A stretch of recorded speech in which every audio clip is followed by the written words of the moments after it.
Welcome, everyone, to the Sickos Committee podcast. This is our podcast for the evening of February 6th, 2024. Y'all, it's good to be back. I'm sorry I missed the condiment discussion. I feel like I was so out of it, I would have been, I would have been very useless. I'm glad to be here. You would have had more mild takes than usual? Oh, yeah. No, I would have actually been way too subdued for this podcast. Oh, okay. Was Straw Jordan a reasonable representation of your actual opinions? Yeah. Oh, yeah. On the nose. Loved it. It's great. I'm happy to be back. This morning I got the chance to do the Dumpster Fire podcast / YouTube show with the folks Urinating Tree and 5 Points Vids. That was a lot of fun. Got to talk about, theoretically, it was about the Super Bowl. But right before I got on, they were talking about something like, I wonder what game has had the most punts in like modern football. And the minute they unmuted me, I was like, 1939 Texas Tech Centenary. So they never heard of it, which is always great to share that story with people. Oh. I think you're going to see a 5 Point Vids pretty soon about that game. I'm glad that our podcast for that is now on the free feed. Yes, it's great. Have you heard the good news of our Lord and Savior 1939 Texas Tech Centenary? I know. We'll just go door to door. And got to push Centenary as they're back, baby. And they're back and better than ever. It's like New Coke. Hey, Beth, I didn't get to wish you this the other day, but happy chord change day. Happy chord change day to all. The most blessed of days. Every 2-ish years, kinda, sorta. Kinda, sorta. So let me rewind for folks that don't know. John Cage was a absolute madman of a composer in the 20th century. One of the true, like, if you're someone that dislikes the kind of music that's like, I could have composed this, then you're really not going to like John Cage. One of his most famous pieces is 433, which is a 3-movement piano sonata. I think you would call it a sonata. Yeah. Written for 3 movements of complete It's definitely in sonata form. Yes. And because the whole point is that the movements are supposed to be exactly timed. So you sit, the piano keyboard's open, and then you close it for a certain amount of time. And then you shake it out like you're done with the first movement. You open it up again, or I forget you open or close it. But yeah, like that's what you do. And it's supposed to be a meditation on like what is real silence. I think the story, it's probably fake, but the idea that Cage went into a anechoic chamber at Harvard, and even with all the sound pulled out of the room, and an anechoic chamber is a chamber where there's no echo even, it's nothingness, it's dead. Mm-hmm. And he could still hear pitches. He heard his circulatory system and his nervous system, we thought it was. And so even in silence, there's sound. And this also goes to that great thing of, why people fucking hate paintings that are just a white canvas. But the idea of a piece of music with one rest is music. You keep adding rest. At some point, does it stop being music? Well, what if I put in all rest? Well, if oops, all rests. And it's interesting. But anyways, Cage wrote a piece called As Slow as Possible, where the only tempo marking is to play it as slow as possible. And on piano, these performances last usually 50 to 70 minutes. Right, because as each thing happens, you have to wait for the sound to completely fade. Right. And on piano, the sound will fade. Right. However, there exist musical instruments where that's not true, like the pipe organ.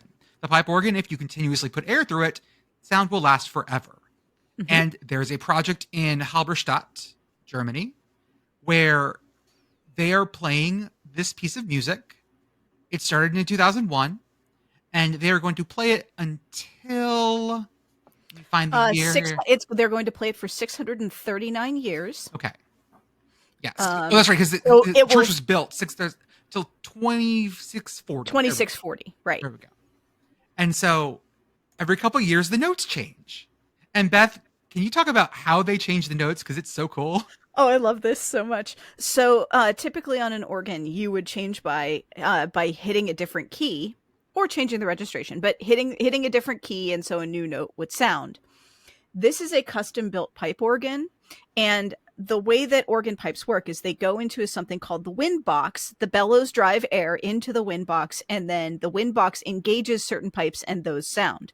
for this specific performance, this custom built organ is much closer to like the Orgel project. If any of you guys know what that is, I know I've gotten real into. No, it's good. No, you're real. You're real. The organ. I love it. Yeah, my original primary instrument was organ, so like this is the depth of my nerddom. What they're doing for this is they are actually only having the pipes in the wind box that are playing the pitches that they want. So the organ is only capable of playing the pitches that are currently sounding. So when you change a pitch, if you want a pitch to stop sounding, they literally pull the pipe out. And they do this great little dance where they pull one in and pull one out, and you have to be very, very, very quick, otherwise it will be out of tune. And you can't have that. So they added a D yesterday, which is a very big deal for all of us. If you're wondering how they are continually playing all of these things, there are sandbags down on the relevant keys and pedals. So that is how this is going. So but in order for this to count, like there are computerized performances of this. What makes this interesting is this is not a computerized performance. Live musicians are doing this task. They are changing the note by physically inserting or removing the pipes. There are a couple coming up in the 2030s where they're going to both remove a pipe and insert a pipe at the same time. And I cannot wait. So Beth and I are clearly like pro on this kind of like weird ass performance. Commish, I need to ask your opinion on this. Pitt Girl 2. Like, he did listen to it. Like, yeah. Can we go watch them change the pipes? That's what I want to know. I want to watch them do the NASCAR pit stop where they Well, it's a whole thing. Like people, like hundreds of people show up. Yeah, there's like a festival that day. It's a very, very big deal when it's on Pipe Change Day. So like if you have nothing to do on August 5th, 2026, I'm just saying. Yeah. Not that I don't have 3 alerts set up on my phone now, but so yeah, Commish, how do you feel about these kinds of things? Like I know this is like not even music, which is out of your ballpark, but this is weird music. This is music that most musicians don't consider music. Yeah. I listened to the note and it reminded me of like an emergency broadcast. It does. It's not even it was like this is a cluster. An emergency broadcast. There's a tornado warning for Bear County. That's what it reminded me of. I was just like, okay, I don't understand. Like Jordan and Beth are going off in the chat. You walked into it too. Like, we were just full on. There's like 50 some odd messages in the group chat that is just going on, and I did the Abe Simpson gif, and I was just like, I'm out. And like Beth got sad. I was like, okay, fine, I'll listen to this thing, and it was just like, I was like, okay, I don't know, but I mean, whatever. I don't know. It seems very, I would say, up our alley, like committee wise. Yeah. Because this is like incredibly music sickos, I would say. But I don't know much about it. Like, this is rules lawyery as shit. Oh yeah. Oh, you want it as slow as fucking possible? Well, what we're going to do is we're going to mathematically, because it's all mathematically set. When the notes change, it's down to an exact timing on a given day. And because you've mathed this out so much, that is the ultimate rules lawyery bullshit. It is so picky. Currently, it is only mathed out until 2071. Like, the next set of calculations after that haven't been done yet because they wanted the next generation of musicians to do I like this as, like, the musical version of building a cathedral, right? Where this is our Sagrada Familia. It's not going to be done until everybody's dead. I love that. Yeah, it's very fantastic. I also love conceptualizing this as the musical version of a Rothko, right? Because, like, the internet loves to shit on Rothkos and be like, I could do that. That is because they look like shit on your tiny little computer screen. The thing people do not realize about Rothkos, having seen several of them in person, is that they're huge and the like depth of color does not photograph well. I am not really super into visual art. Rothkos are cool. The internet is wrong. Enjoy them. Go see one in person. Imagine living next to this organ. I was thinking about that too. Organs are loud as fuck. They used to have it like in a glass case to reduce the volume for the first 10 years. And then they decided, fuck that. Yeah, we should be appreciating this performance. So if you just walk in, like it's there the whole time. If you work in this church, I assume people work there. It's just there. At what point do you just kind of stop hearing it in the same way that like you don't realize the way that your own house smells until you go on vacation for a while, then come back and you're like, oh, my house smells like that. Here's the thing. I'm just imagining the sense of disorientation when the chord changes. Yeah. Oh, for days I would be like falling over myself. You get used to the resonance, like the whole room is vibrating at the proper chord, at the proper speeds, and all of a sudden that changes, and it would really fuck you up. I love shit like this. This is so what I didn't realize is that in 2022, there was actually the second slowest performance of this piece known to date happened at SMU at Perkins Chapel. They have a beautiful pipe organ there. They did an 18-hour performance. Nice. How did I not go to this? I love that that's the second slowest performance. We've got 600 years and 18 hours. Someone did a 24-hour performance as well. So apparently it's the third slowest now. We've already compounded this. Like, here's the thing. Just to part the kimono for a moment. Mm-hmm. We had people on the account who were commenting and saying, you know, like, we really need like a music theory sickos thing. Friends, that happens all the time. We just don't usually do it in public. We do it on here. Yes, Jordan and I do it too. And annoy Pitt Girl in the Commish, I'm sure, just an unbelievable amount, and only a tiny fraction of that makes it out to you because we know we would get yelled at. Although people understand for the most enough part, to be amused by the music theory sickoness, for the record. As a briefly former band kid who appreciates enthusiasm on niche topics of all sorts.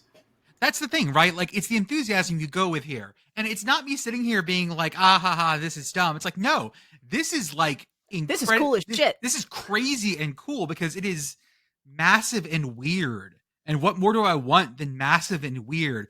At some point, man, we'll get talking about the Festspielhaus at Bayreuth and talk about Wagner's weird shit. And like, I will talk to you about a weird man with fuzzy underpants who built his own like cathedral to music because nothing else was fucking good enough. And the organ is now in the chat if you want to see what this organ with very few pipes looks like. It's hilarious because it breaks every definition of what I would think an organ would be. It's just a couple of little pipes. Yep, and the sandbags. This is from a couple years ago, but yeah, because this is only 3 notes. See? Yeah, now it has many more notes. I will say 2 hilarious things before I move on. One, this piece began with 2 years of rest. A year and a half, actually, 518 days.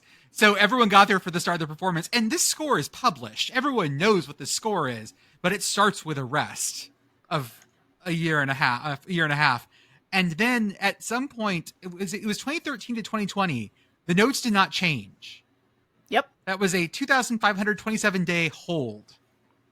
Yep. If we go to Halberstadt to watch this at any point, I'm absolutely going to be terrible symphony dork and bring the score. Yeah, of course. Got to bring the score. It's just following along like, oh, you know, that was a few seconds off, I feel. It was a little rubato for my taste, a little too much in the tempo. Can you imagine being the person who's there and they switch out the pipes and you're just like, Can we go back and do that one again? Can we just start this whole thing over again? Oh no, they accidentally swung it. It's jazzy now. Yeah. Oh, yep. Yeah. Mm-hmm. Oh my God, the Germans, they'd be so angry. They'd be so angry. Anyways, I love this thing. It's beautiful. Thank you for letting me geek out about it. Jordan, in your enthusiasm for this, I think you forgot something. Yeah, sure. I'm Jordan and I'm awesome. I don't know who the fuck these people are. I got Grouchy Man. I got Chill Dude. I have Woman in the Dark, and I have Woman in the Light. Welcome to the podcast. Beth, how are you doing?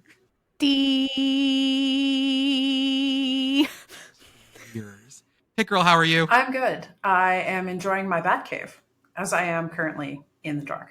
Commish, how are you, sir? It's been a rough day. Oh, and then I had to go off on like weird ass music shit. I'm sorry. Just kind of annoyed at like everything today. So gotcha. Just basically it was like a horrible day at work, and then like outside, my neighbor decided to hire a power washer.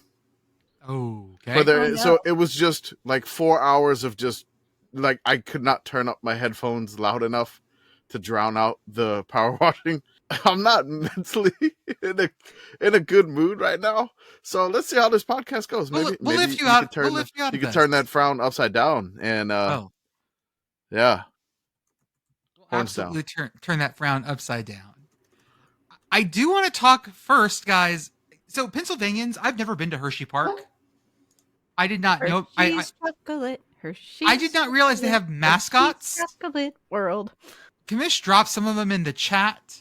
Y'all, I got brought to this because I was looking at the Reese's Senior Bowl we had, and that mascot always looks a little blackface is the wrong term, but it has that feel. But then I found the entire group at Hershey Park, and some of this, y'all, is intense. I'm going to show you the current lineup because there are 5 current Hershey characters that are in the park. I'll drop these in the chat as well.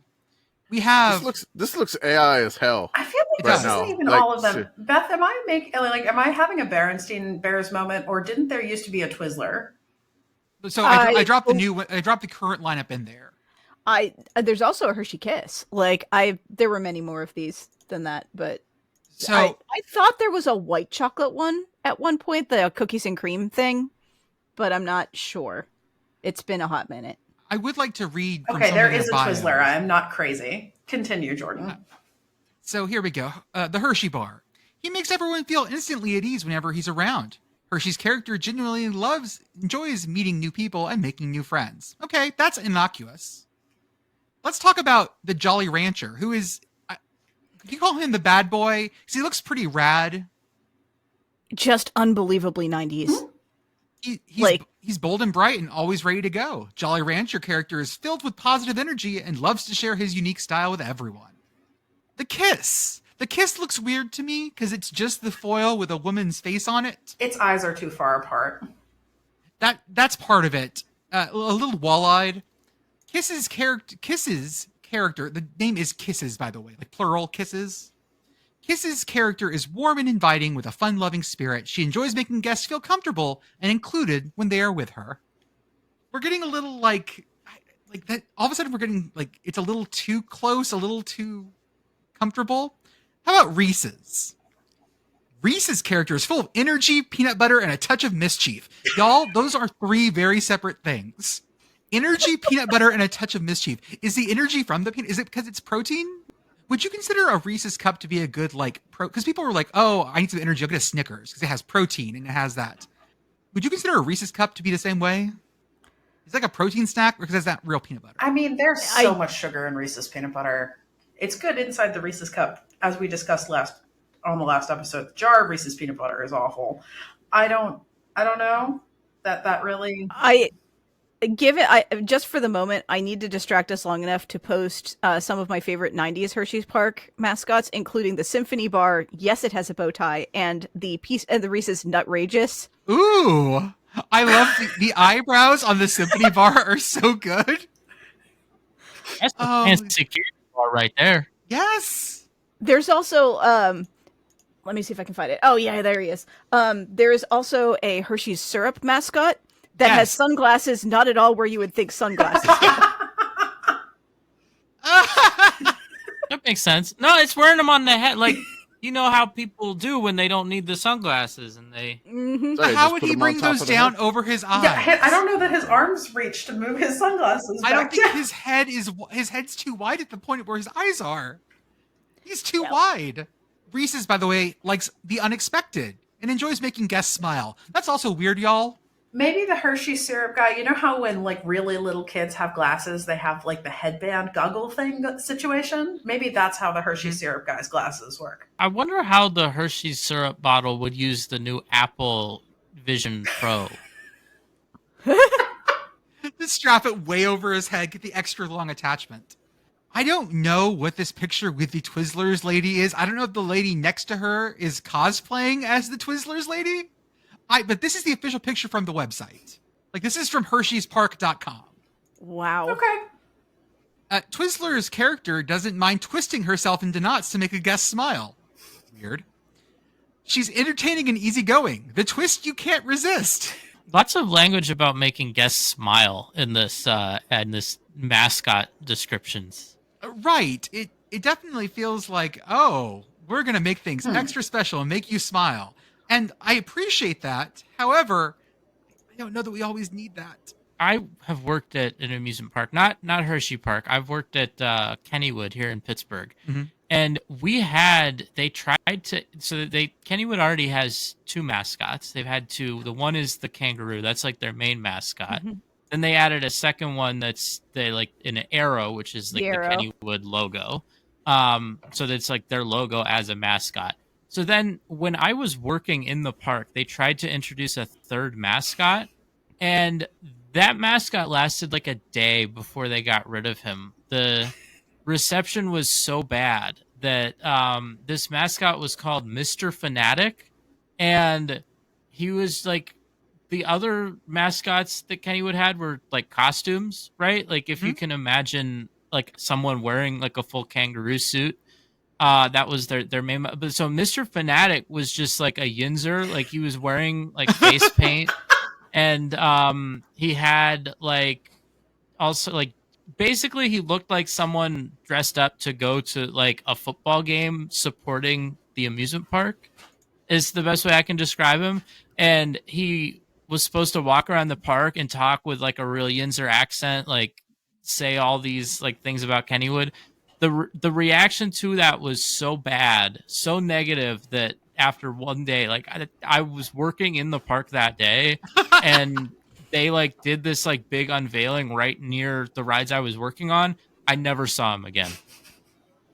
They disappeared him. Jesus Christ. I feel like maybe they disappeared Mr. Fanatic. I feel like maybe they should have pushed through the pushback on that, like the Flyers did with Gritty, and we could have like a beloved competitor to Pittsburgh dad if Kennywood had committed to the bit. I mean, that's what they were going for, was that. But I mean, you can see for yourself. I just dropped the YouTube video. This is the only like documentation I can find anywhere on the internet that this actually existed, because everything else has been scrubbed, and there's just okay, this one this is video. Awful.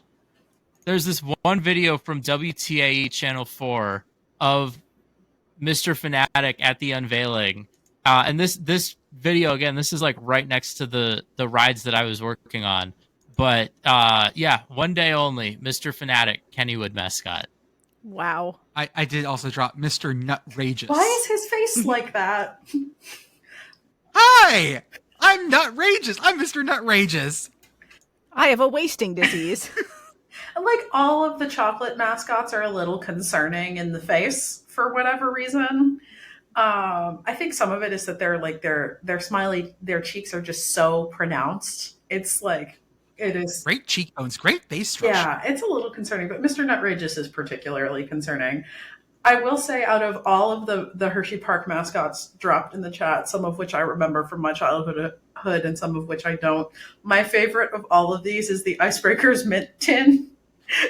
Yes. The eyes are too far apart. The eyes are too far apart, but he actually looked very happy to be there. He's like Icebreakers mentioned. Like, that's his expression. Is that the Bitcoin? Is that the Bitcoin? Is that what happened to the Bitcoin?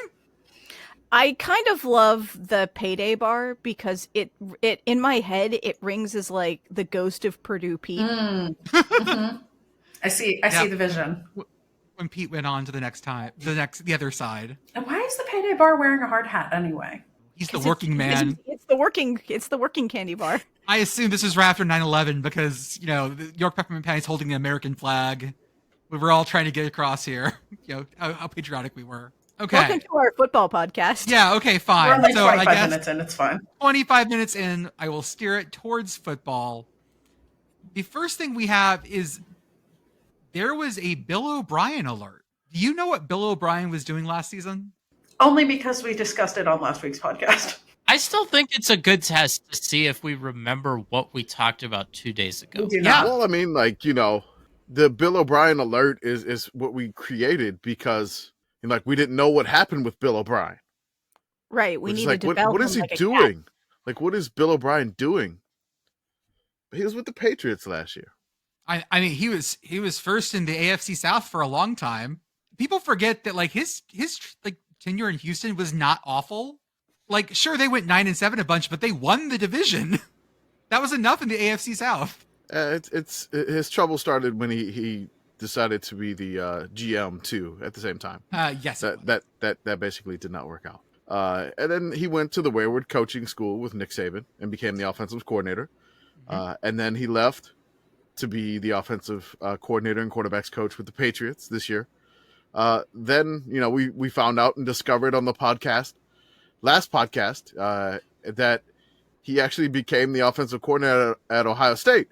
He did. And now, since Mr. Jeff Hafley left to be the DC of the Packers, he is rumored as a front runner for the Boston College job as a head coach. I know y'all said it last time, but I'm going to say it again. Man, Boston College is a hard fucking gig right now.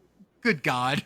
To walk into the ACC and with like kind of weird expectations, but expectations to be able to like own your region, which I don't even think they can do at this point. It's weird, man. And I will always beat the drum for New England football, but it's a rough one. I opened Bill O'Brien's Wikipedia page, as you do. Say it, because it's hilarious. William James O'Brien, born October 23rd, 1969, nicknamed the Teapot, is an American football coach who is currently the offensive coordinator for the Ohio State Buckeyes. Since when? Who decided Teapot this? Bob! Teapot Bob! I'm pulling up this article because apparently Bill O'Brien was called Teapot by Tom Brady and Brian Hoyer with the Patriots. Here we go. Because of how often he would quote boil over in the quarterback's room. That's okay. That tells me that you're not using teapots correctly because you don't put the teapot directly on the heat source. That's what the kettle is for. Yeah, he should be kettle or the electric kettle. Oh. Bill the Electric Kettle O'Brien. Actually, that sounds like someone who was during the Troubles in Northern Ireland. Yeah. So I know you guys, you mentioned it last time, but just, do you think that Boston College is a good jumping off point for whatever Bill O'Brien wants to do with his life? Because I don't know what he wants to do. So he's currently the OC for Ohio State, which seems like a great job. Oh no, man. I'm just going to chain myself to the future of Ryan Day. This will be fun. I don't know that I actually want that job. Instead of I'm going to change my future to fucking Chestnut Hill. Hold on.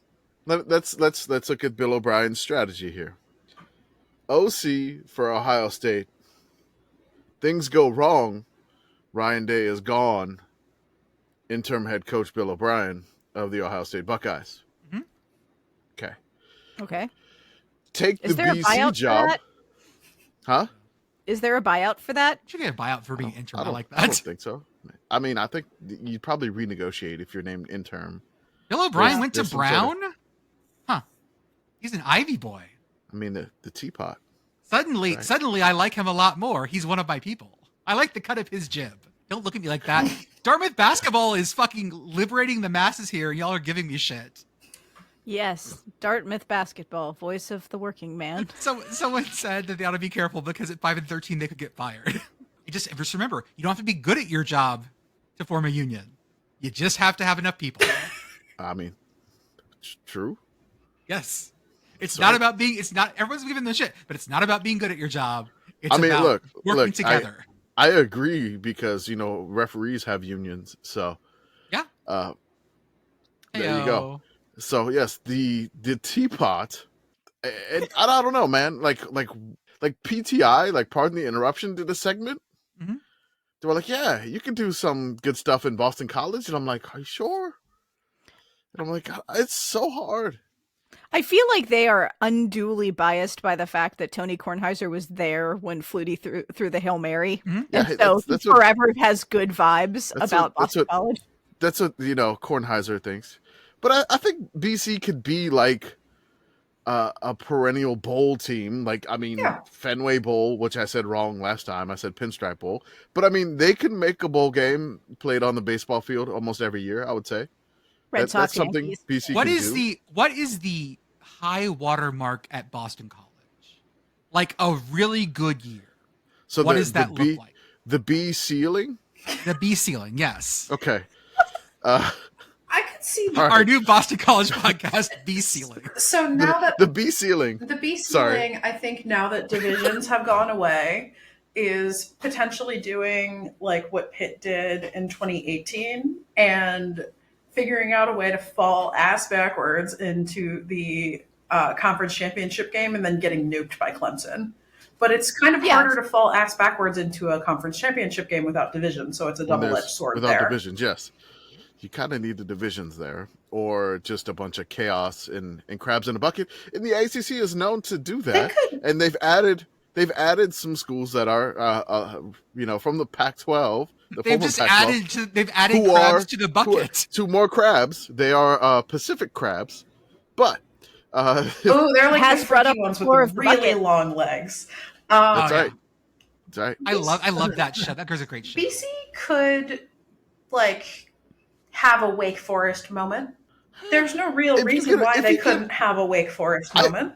I feel like if you can get a QB there at BC, which they have like a fun one right now, Castellanos, which I don't know if he's in the portal or not, but he runs around for his life. And I mean, the teapot, Bill O'Brien, I'm just going to keep referring to this because he got called it once in like 2015. It's in his Wikipedia page, so it's true. It's in the wiki. Wait, if they does Boston College have a covered practice field? Because that could be the Teapot Dome. Teapot Dome scandal if he gets in trouble with NIL or something. Fuck yeah, Warren G. Harding. I love Warren you, man. G. Harding. I love you, Big Dick Warren. I just call him that? Okay. Oh my god. You guys missed me, see? We did. Yeah. Yeah, I guess we did. I'm looking at like Boston College, right? They had a period from 2004 through 2008 where they won 9 games every year. Like, they have had good teams in the past. They have had teams that have done things, right? They had that famous play way back before I was born, but like, yeah, recent returns haven't been great, but I mean, I don't really see why they can't do something that a lot of other ACC schools could do. Like, I don't think they're that much worse off than like a Wake Forest or an NC State or a Pitt or a Syracuse or something like that. Like, there's a lot of teams in the ACC that don't have anything saying like, oh yeah, this team is going to be good a lot of the time. But like, that also means that there's a lot of room there to, if you can put something together, do something good, then you can, there's room for you to be good in a way that doesn't exist in some other conferences that have these really dominant teams. I'm laughing because like what happened in 2007 when they got up to rank 2 in the nation, which 2007 everybody was like ranked 2 at some point in time, right? Mm-hmm. But like after that happened, their coach in 2008 like interviewed for the New York Jets job and they just fired him. How dare you? I remember that. How dare you? How dare you, Jeff Jagosinski? Yep, and they have going into that, they had won 9 games for 5 consecutive seasons. They have not won 9 games since then. I'm gonna drop what Coach Jagosinski has done since then. I'm gonna read it off because the fall off after being fired from Boston College is amazing. Here's what Coach Jagosinski has done since being fired from Boston College for talking. How dare you talk to the Jets? The Jets. He was then the offensive coordinator for Tampa Bay, the head coach of the Omaha Nighthawks, which was a United Football League team, but not the United one this year. He was wide receivers coach at D3 NAIA Ave Maria. Offensive coordinator at Georgia State for a while, associate head coach at Georgia State, then was offensive coordinator at Notre Dame High School in Tennessee for 3 years, was the Dallas Renegades offensive coordinator for that was XFL 2, then was the offensive line coach for the Wrocław Panthers. I can never say that Polish name. WROCL with a little thing through it, AW. I forget how you say that. But of the European Football League. And then he was also the offensive line coach for the Philadelphia Stars of the USFL. Like from winning like 10 games at Boston College to just. Ooh. So let's do a little bit of a blind draft here. Okay. I'm going to give you 4 schools based on the undergraduate enrollment. These are 4 private schools. Mm-hmm. Your choices are a school that has 8,971 students, a school that has 8,049 students, a school that has 9,484 students, and a school that has 8,960 students. I want the Which one? You want the biggest one? I want the big one. What's the big one? That's Boston College. One of these is Notre Dame. Your other choices are Notre Dame, Stanford, and Wake Forest. Okay, so they are sort of in the ballpark. Yes. Okay. So like this can work. These are all schools that have pretty high academic standards, high to very high, and are small privates. Well, I think the way, like I just remember him talking about Warren Harding again. Big Dick Warning and a small private. Jordan. To me, said small privates, and I lost it. I'm sorry. Thank y'all. I'm feeling better now. To me, the big question for Boston College is how well can they tie into like actual Boston? Because like from what I've heard, Boston College is not really like it's Boston's college team in the sense of like they're the only game in town in football outside of like FCS and like things like that. And then also in basketball, there's no one that comes close to the level of conference that they're in for that as well. But like as a school, they don't really fit too well into, like Bostonians are not like crazy about Boston College. Mm-hmm. And so it comes way low on the list behind like Bruins, Celtics, Patriots, like the Red Sox above all else. Like there's a big gap. So from what I've heard, a lot of Boston College's student body is not, because Boston College, like, yes, they're in Boston, but they draw a lot from New York. They draw a lot from other parts of New England. Like, it's not, there are definitely Boston people that go there, but it's not like the way you'd have with like a state school where like there are a lot of local people that are getting in-state tuition. Like it doesn't work like that.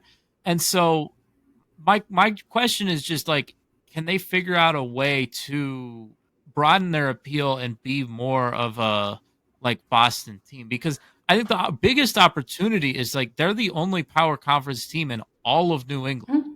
And there's a lot of people in New England. It's not historically a college football area, or it's not historically an FBS football area. It's historically a college football area, but we're talking history. Yeah. It's historically a college football area where all of the dominant college football programs said they didn't want to play anymore with the big boys, and they took their ball and went home. And that's which is why I think the big reason why it's not a college football area now. But I feel like there's an opportunity there. The thing about Boston that's interesting is just like the vast majority of higher ed in the city of Boston is private. Mm-hmm. Like you've got Boston College, you've got MIT, you've got Harvard, you've got Wellesley, you've got BU. Like you have you've got Berkeley, you've got the Berkeley 2E school of music. Right. New England Conservatory. You got Tufts. You've got there's a ton of stuff up there. You've got to get down to UMass Boston before we're getting into a public school at all or into the community college system. So Bunker Hill, baby. Bunker Hill Community College. Love you. Yeah. But you're in a situation because of that a private school can still be very much a part of the community in a way that's often tricky in a space that has a lot more public school option. I don't know how Bostonians feel about Boston. If you are a Bostonian and you have feelings, please let us know. I would be very curious. I forgot that Boston University is private as well. Oh yeah, mm-hmm. And Northeastern too. Mm-hmm. Yeah. The thought, and this is like a weird comparison that I have though, is that like BC is like, especially in terms of recruiting and the student body and all of that, it's like Bizarro Universe Tulane in some ways, and okay. You would like to see BC do sort of the like same And I think that, there's maybe potentially a space for the same sort of like scrappy underdog. Everybody loves the little private school kind of thing. Because BC is a Catholic school, but they're not Notre Dame. They're not going to be able to do the Notre Dame thing. And it's just really hard for all of the reasons that everyone has laid out for them being where they are with the competition that they have in an area that doesn't have a lot of there's no natural recruiting base for BC for football either. Not knocking folks who play football in the North, high school football in the Northeast. I'm sure there are many great players, but it doesn't even have the recruiting strength of the WICUAWSIWI, which is not what it once was. So just it's rough. It's interesting as well. It's interesting as well because, you're talking about the plucky upstart private school. Literally, we were cheering on Holy Cross, the plucky upstart private school, to take down Boston College. Yeah. We were cheering on someone else as the plucky upstart private, which just tells you how we don't perceive as Boston College being that way. Yeah. I mean, BC is also sort of, Indiana is not a perfect comparison by any means, but it is sort of one of those teams that's this is a team that is in a power conference for historical reasons and not necessarily because of things that have happened on the field. Indiana, this is not a knock. I love you. I'm sorry. Hey, get that paycheck, Indiana. Doesn't fucking matter. Once you're there, they're going to have to get you out with the crowbar. Oh, why didn't I say Northwestern? I meant Northwestern. That works better. Hey, y'all, have you heard of Steve Belichick? No. So there's Bill Belichick. I dropped a picture in chat of Steve Belichick. That's a mullet. That sure is a mullet. Steve Belichick is going to be on Washington staff as defensive coordinator. Woo. I have Belichick at home. I do love you have a Bill. the Wolf Moon graphic we've got here. Yeah. I feel like Steve is a good name for an alternate universe version of someone, or a less famous version. Maybe I'm just thinking of Stephen Baldwin, but I just feel like Steve is a great secondary person in your family's name. Wait, okay, so sorry. There was already a Steve Belichick who was Bill's father, but this is not Steve Jr. because he's named something different. The original was Steve Nicholas Belichick, who played fullback for Great Lakes Navy. Hey, great team. And the Detroit Lions, sure. Not as good team. And then you have Bill, and then you have Steve and Brian. Brian Belichick. I didn't know there was a Brian as well. So we got Belichick's all over the place. Isn't there also a Carroll now? Another, Pete Carroll's son is also being hired now. I think he's at Washington or Commish. What the hell? He's dropping all the best faces for Steve Belichick. The greatest hits of Steve Belichick. Suddenly I'm watching a Harry Potter movie and I'm not enjoying it. Yeah, it is giving David Tennant a little bit, but in the worst way. Yeah, sorry. Okay, so Brennan Carroll, of course he's a Brennan, is offensive coordinator at Washington. So it's the Nepo baby hive now. We got a Belichick and a Carroll on staff as offensive and defensive coordinators. Oh, somebody's got to hire. Oh, you know what they have to do? They have to complete the trifecta. You know how they have to do it? Get Brian? Brian's getting a new job. Wait. Didn't they also hire a Harbaugh? Or did you already just say that? No, I talked about a Carroll. Did Jack Harbaugh get another job? I think Jay Harbaugh is in Washington also. What are they doing over there? Collecting all of the Power Stones? I mean, hey, Jed Fish, the fish tank, is getting all of his fishes lined up in his fish tank up there in Seattle. He's got... Oh god, this is awful because man, this just means that Pete Carroll and Bill Belichick are going to be showing up to practice in their cutoffs, being like, "Hey, what you guys doing? Anyone want to run an Oklahoma drill with me? Come on, boys, let's see what you got." All I want to do is I just want to go into one staff meeting and be like, "Do you know who my father is?" and just walk away and just watch it explode. Do you know who my father is? You know what, y'all? I'm sure that these two gentlemen are the best for their job, and they got there based on the merits of their skill and not based on who their parents are. Okay, so Jay Harbaugh is rumored to go to Washington. So that's not finalized. That's not finalized there. So Steve is there. The fucking Aldi of staffs here. I got Belichick. I got Harbaugh, Belichick, and Carroll. I got a Belichick on sale. What is this? What is this Belichick? This is what happened when we have Harbaugh. When Pitt Girl had to buy This is what happened when Pitt Girl had to buy non-Heinz ketchup. That's right. That's right. I shall take over the NCAA with the entitlement gauntlet. This also broke today that Iowa's special teams coach is interviewing for Tampa Bay. Iowa's special teams coach, his name is LeVar Ball. No, not LeVar Ball. God. What? No. Sorry, no. Big baller brand working for Iowa. Jesus Christ. I'm gonna need to be a fly LeVar on the Woods. no, but I am gonna need to be on a fly on the wall for the conversation between Kirk Ferentz and LeVar Ball. I need that. I need it. Oh my god. I'm going to drop in the chat LeVar Woods' career, okay? Because he has been at Iowa since 2008. He was administrative assistant for a while, then linebackers coach, then tight ends coach, and has been special teams coach since 2018. He's been good there, but he's only ever been at Iowa. And there are some folks, when I posted this, Iowa fans that were like, well, he's got to go somewhere to get some seasoning. It's good. He's getting out of there. He's got to go, because he's going to come back and take over the program. So he's got to get out there and get some seasoning someplace else in Tampa. What he's been at Iowa for a lot, since 2008. What kind of seasoning do they think he's going to get? I feel like he's already just been they've put enough pepper on him, and he's going to come back, and they're going to be like, no, this is too spicy. Ooh, this is spicy. If he's going to Tampa, what type of spices in Tampa? Weed. Sunscreen. Vape juice. He's going to come back dragon vaping. He's a 45-year-old dude going to come back with just the biggest vape plumes. The vape cloud will block out the sun.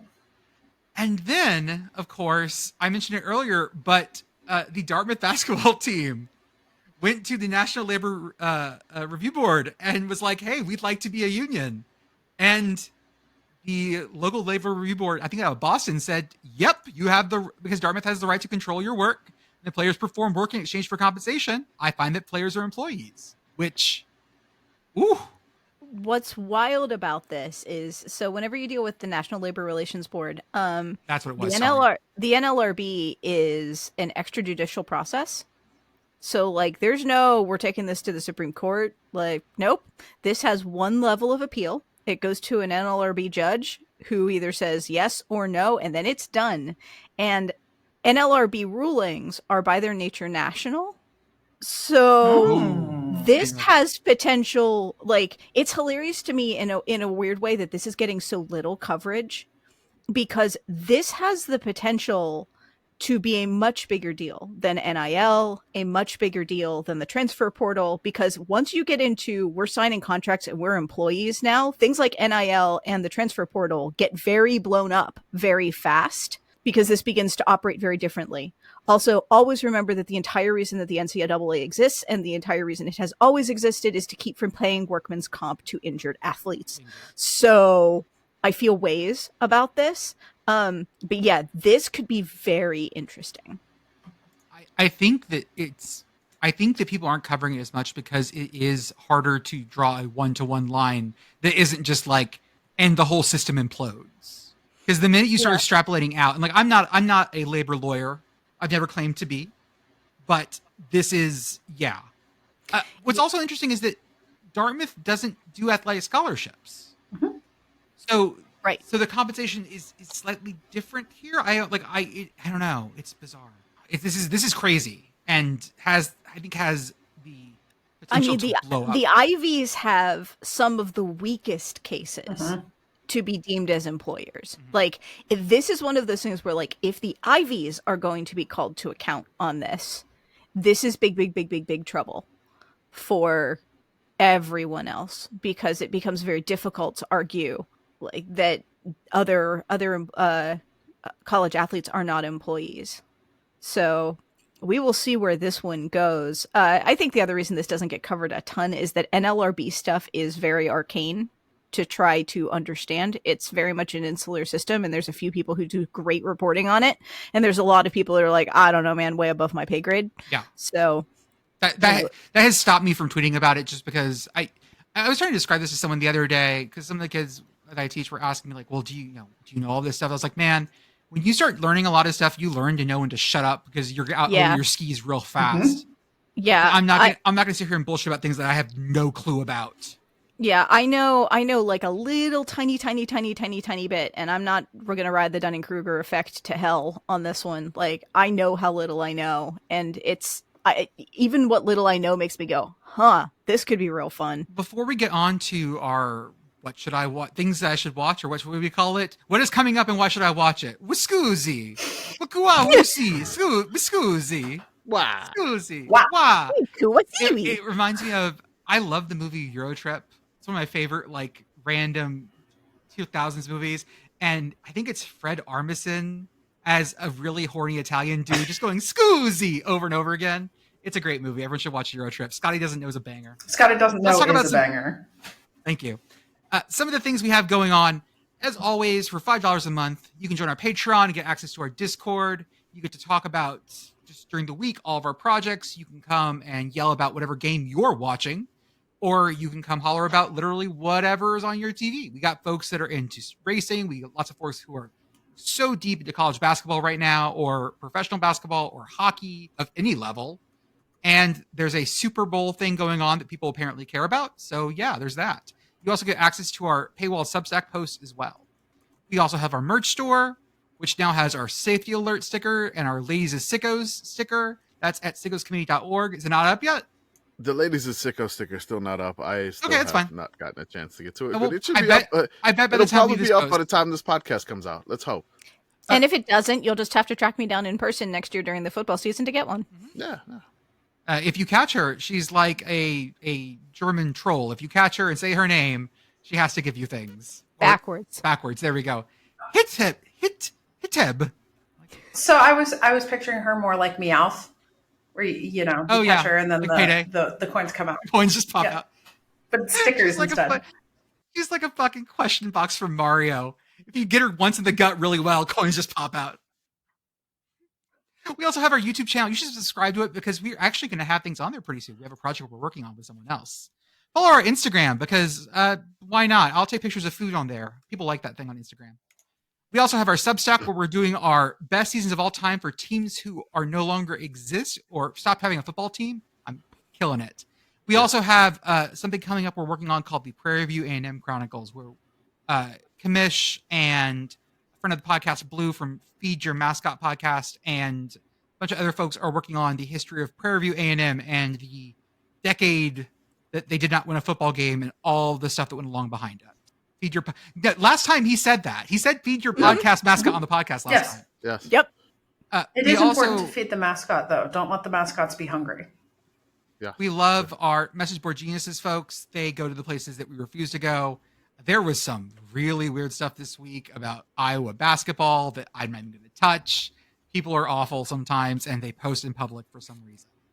And as always, we love home field apparel. I'm wearing my comfy Tulane hoodie right now.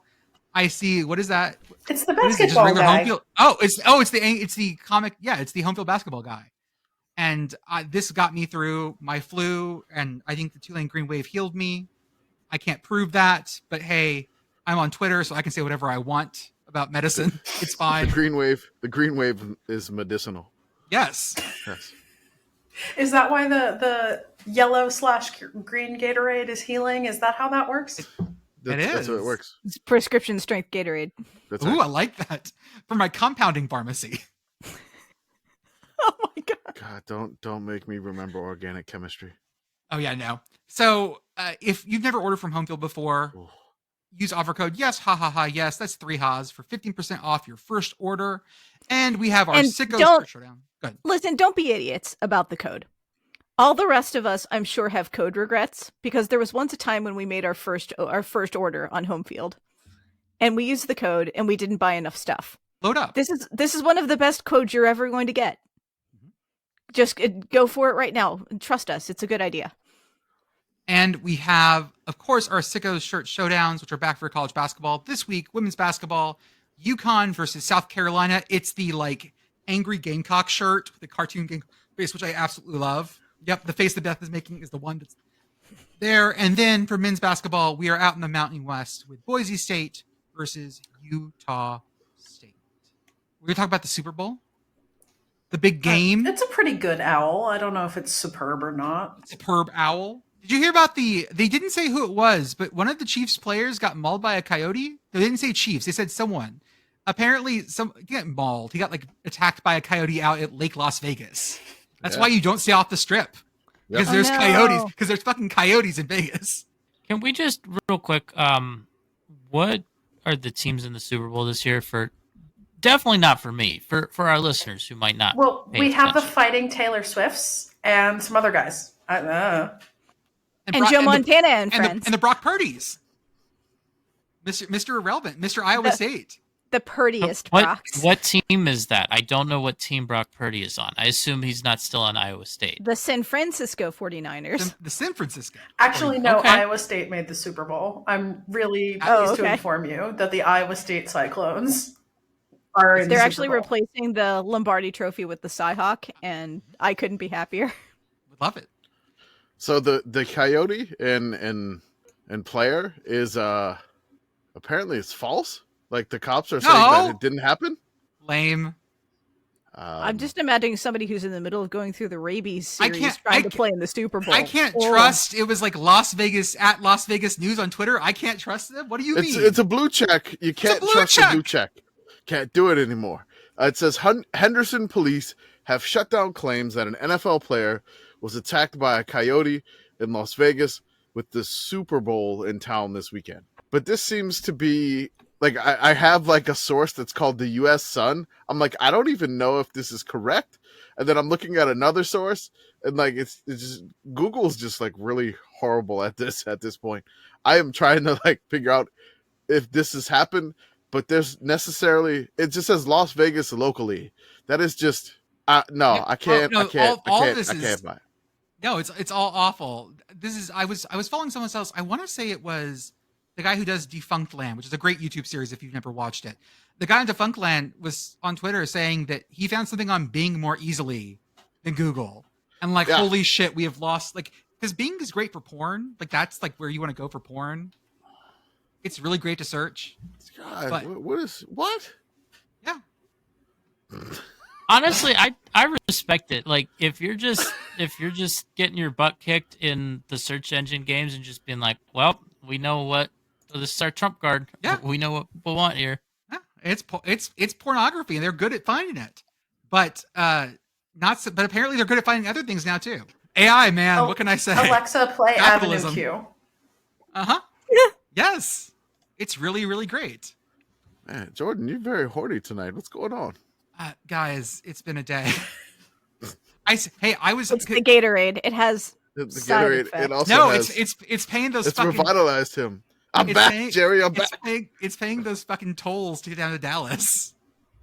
$14 in tolls round trip, baby. Jordan Everything is somebody's something.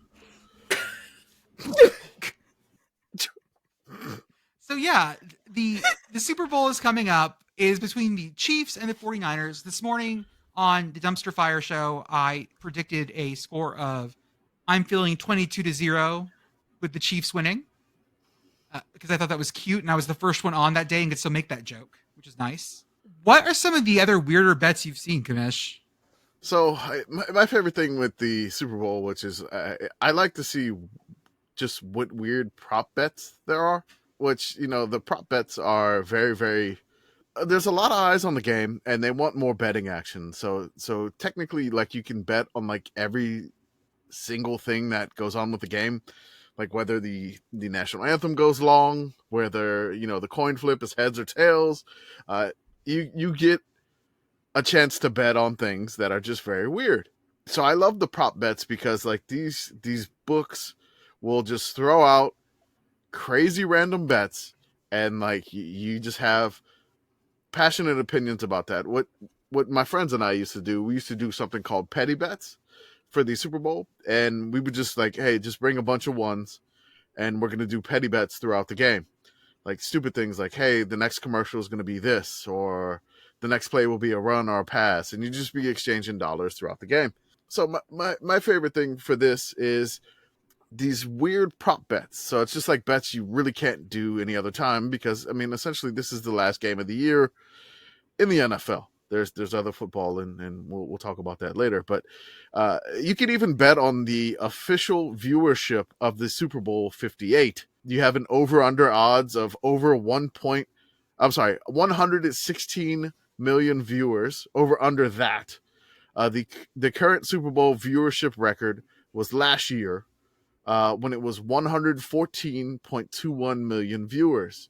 So you kind of have to wait to the end of the game there to bet on like the viewership. Then with this singer, I think her name is Taylor Swift. There's a prop bet for that. How many times will Taylor Swift be shown on the screen? This is during the game. The over under is 4.5. So I mean, everybody seems to be. I'm feeling like higher than that. Way over. Hammer that over. Hammer the over on the viewership. Hammer the over on the fucking on all this. All right. Yep. All right. There's another one. So is that specifically during the game or including pregame and? No, so it's like during the game while the camera's on her. So they're very specific with this stuff because like we got to have rules. I know there's a line as to whether or not she is proposed to. There's multiple proposable things associated, not just her associated with it. So this is we'll go over a couple other ones here. It says, will an unauthorized person enter the field of play? This is essentially known as a Super Bowl streaker prop bet. So essentially, if a person from the stands runs onto the field without permission, then that constitutes an unauthorized person entering the field of play. If that person is you, the bettor, is that insider betting? I don't know. Is this like being the change you want to see in the world? This is the Alabama. This is the guy that knows the Alabama coach going, I have all the answers. Look at my phone. I know who's going to pitch. It's Take me. my money. So if you bet enough to offset the cost of the ticket and to offset whatever costs and fines you're about to incur with the Henderson police and turn a tidy profit. I mean, Vegas, baby. It's who knows? A couple of other the classic prop bet at the end of the game is what color liquid will be poured on the winning coach. So there's multiple colors here. That's purple, red, blue, lime, green, yellow. That's all in one. Orange, clear / water, or none of the above. So apparently there was an underdog last year, which was purple. And that was after the Chiefs win last year. So purple is not the favorite. The favorite right now, it still seems to be like it's tossed between red and blue. But that's probably one of my favorite prop bets. The favorite thing here is we talked about the proposal. It says, will any player propose to his girlfriend on the field after the game? Yes or no. They have odds there. And then they mention like a Drake Super Bowl curse. There's a weird bet here. It says like, what will happen to the price of Bitcoin during the Super Bowl? The price of Bitcoin goes up or it goes down. I'm like, this gets really far into the weeds. What does the Super Bowl have to do with Bitcoin? Nothing. But people who own Bitcoin have to bet on things because that's what they're just conditioned to. I mean, it says the same. It's the same thing as like the correlation between days and years. There is none. Actually, yeah, no. Now that I think about it, that makes sense. Like, just Bitcoin users are gamblers. Yes, essentially, you buy Bitcoin, you're probably gambling like as that's normal all basis. That's all you can do with Bitcoin because you really can't even buy drugs with it anymore. You can't buy assassins with it anymore because those websites are down. So all you can do is just bet on Bitcoin going up in value and selling it to someone else. Do we accept Bitcoin? We should. I mean, can Patreon do that? I have no idea. Join us. I'll take Bitcoin. Take some Bitcoins. There's a couple of the last two bets I really want to go over here. They're kind of weird questions. It says, will any player record an octopus? What? What is an octopus? Yeah, exactly. Like everyone's like, what? What is an octopus? So it sounds like a wild prop bet, but basically the octopus is really quite simple. If a player scores a touchdown and then scores the 2-point conversion, they have recorded an octopus. Oh. When did this become a thing? I don't know. We should start keeping This track seems like of it, new. though. There is an NFL Octopus Tracker Twitter account that we are now following. Excellent. Okay. There's one more thing here, which is our favorite one we already follow. Will the game end with a unique scoreline in NFL history? You can bet on the scoregami. Yes. Oh, Will the scoregami happen? oh, that's Yes, great. plus 2,200. No, not available. Like you have to bet. Oh, you yes. got to bet yes.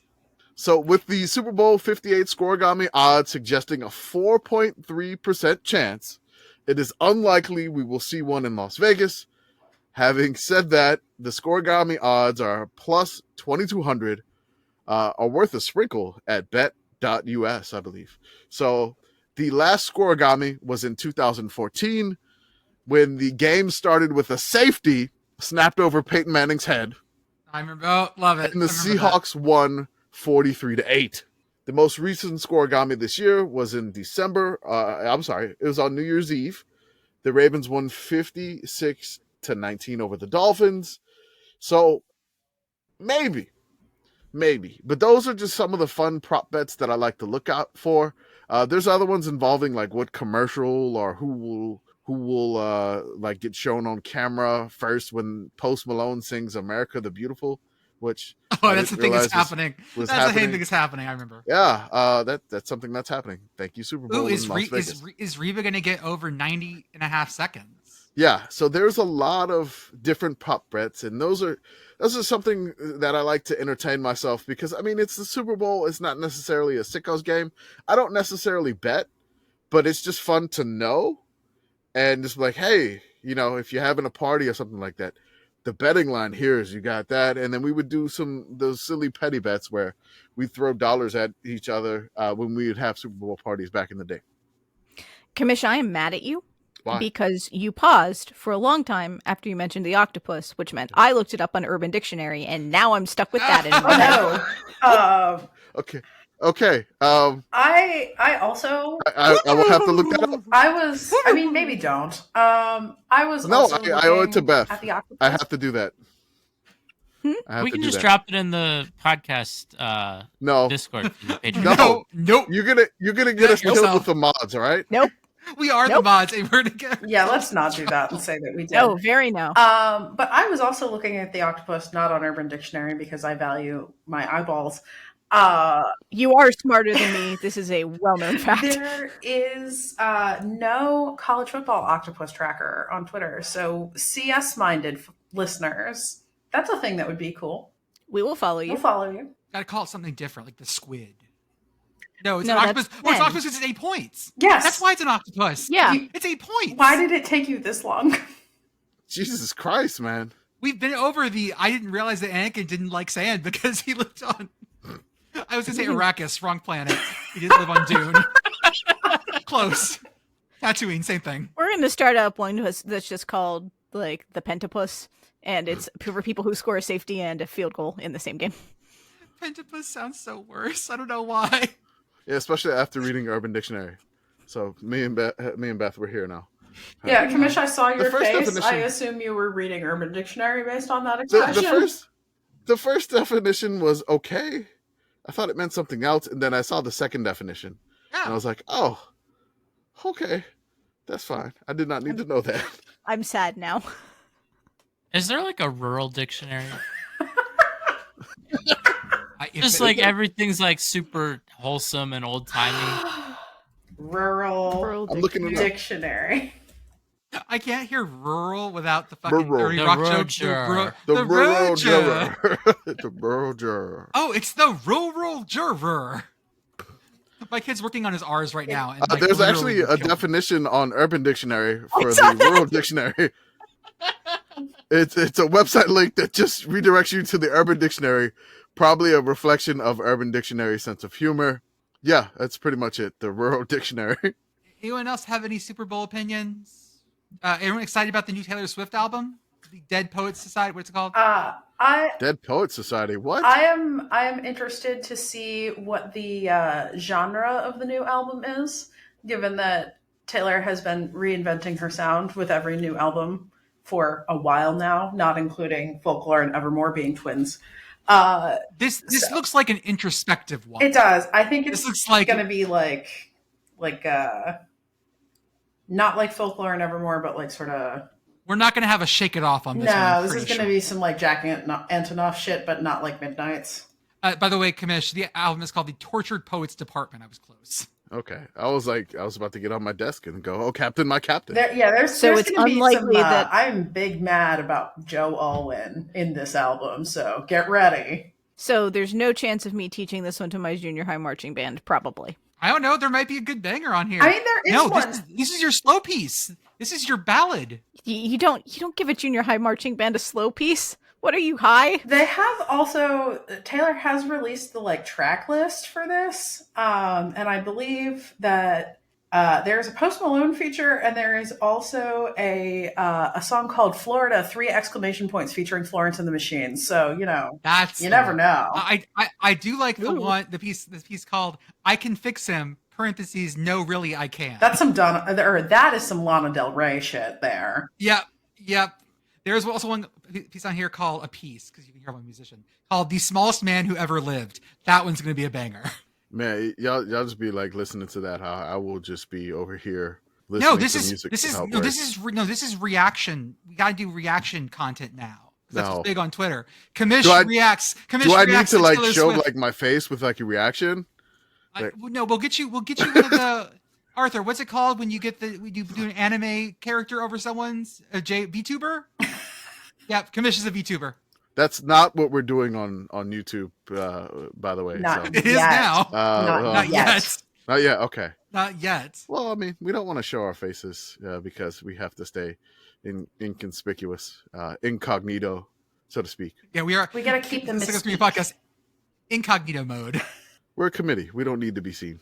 It's fine. The Biathlon World Championships are coming. I know. So we're talking about like a few weeks ago, or maybe months ago at this point, that someone brought up that it's an Olympics year, and then realized that like, no, it's the Summer Olympics. We still have a ways to go. Yeah. But that was like 3 weeks ago. Linear time was a mistake.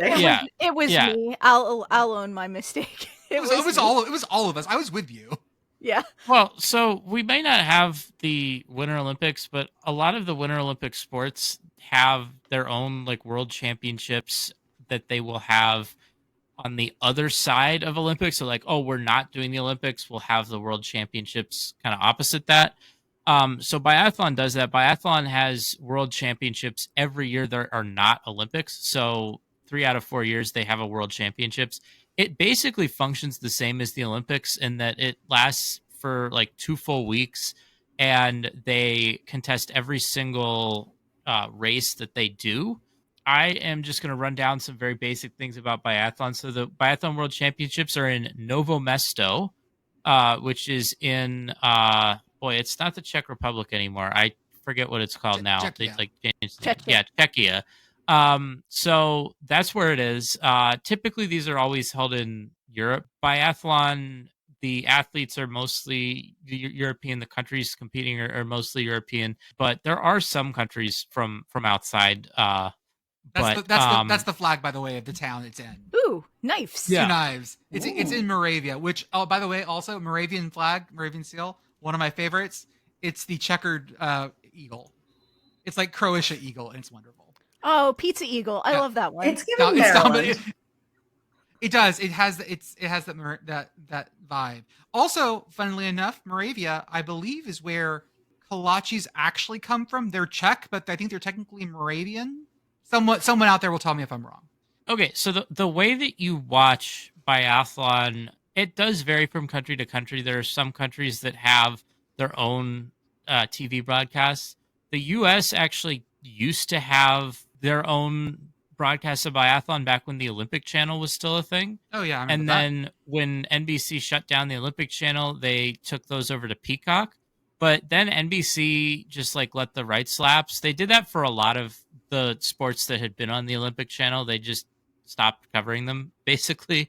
They let all the rights lapse. So now no one has the American broadcast rights for biathlon. So you can just go on the Eurovision Sports app and just get like the direct feed from them.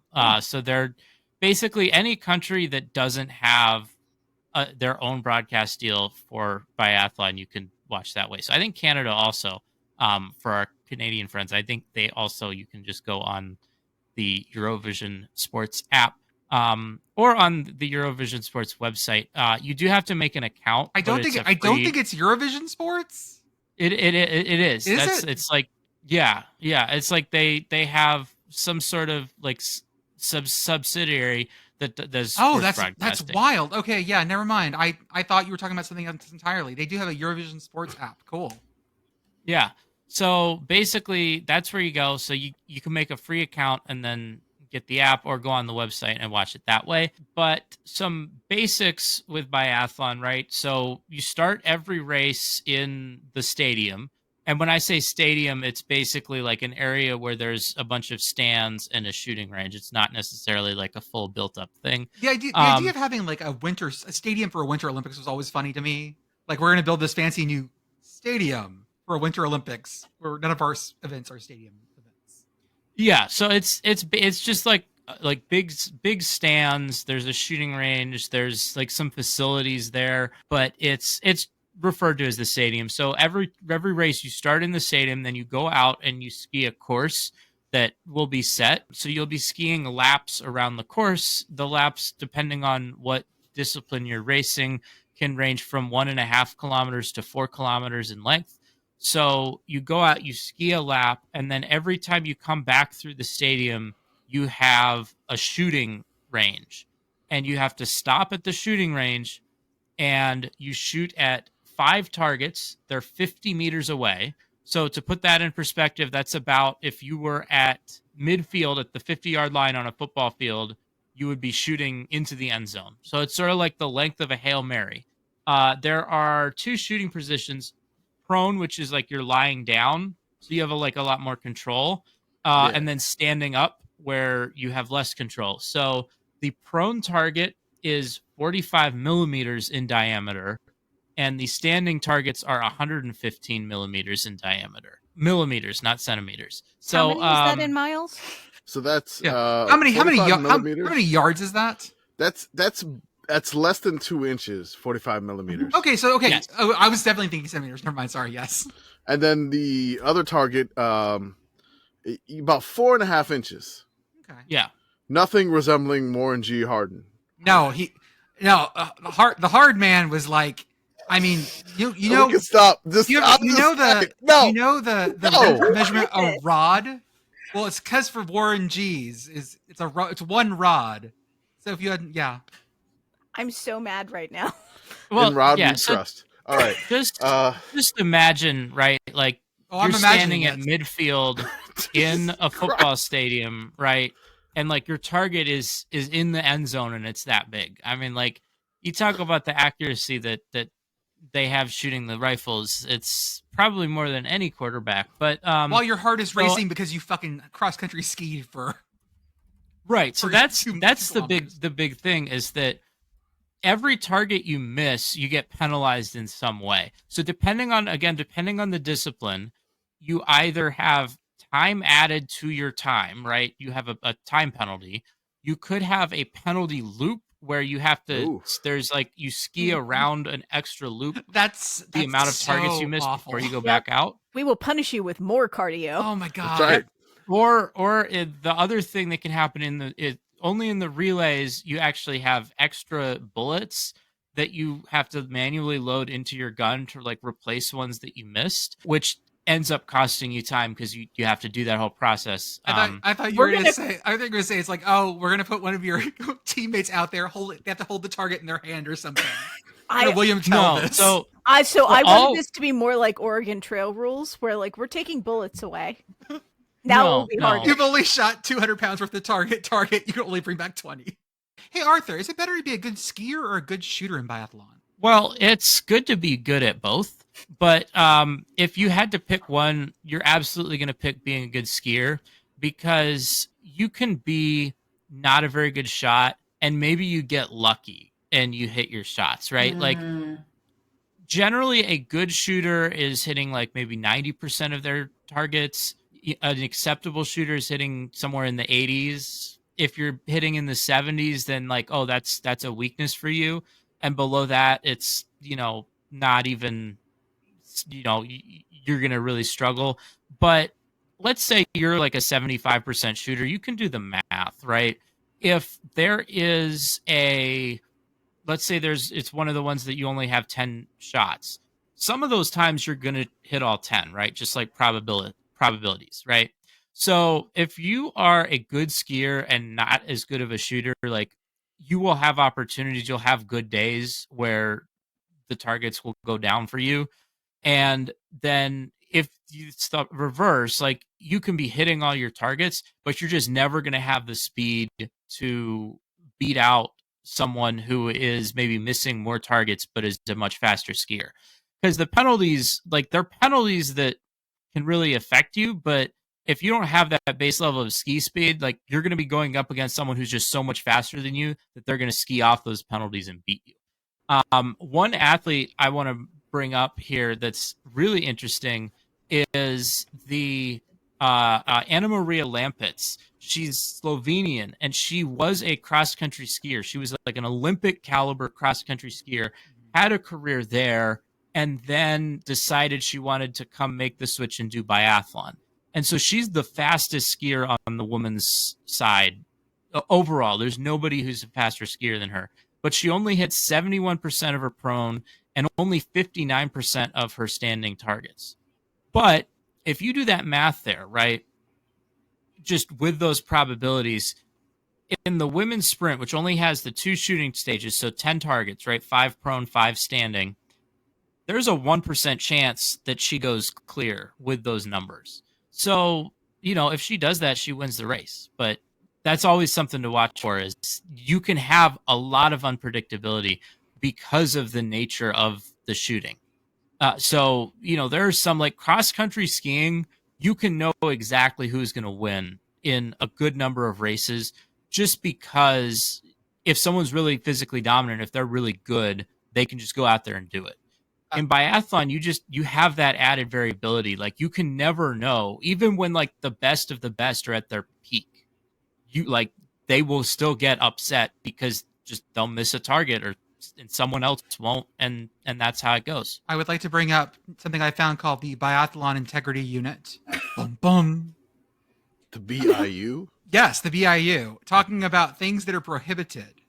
Okay, here's what you can't do. Substances that are banned at all times, but are not limited to, are included but not limited to. Hormones, anabolics, EPO, beta blockers. No. Ooh. Slow your heart down. Yeah, because it apparently makes it easier to shoot. That's right. Masking agents and diuretics. Also, blood transfusions or manipulations or intravenous injections in some situations. Some situations, okay. Prohibited only in competition are included but not limited to stimulants, marijuana, narcotics, and glucocorticosteroids. Sure, why not? Sure. I would like to take this moment to appreciate the logo of the Biathlon Integrity Union. It's great. This is great. This is really good. It's like a little paper guy with skis and a gun. Who knew that there was so much fun in anti-doping logos? This dude's on beta blockers. This is bullshit.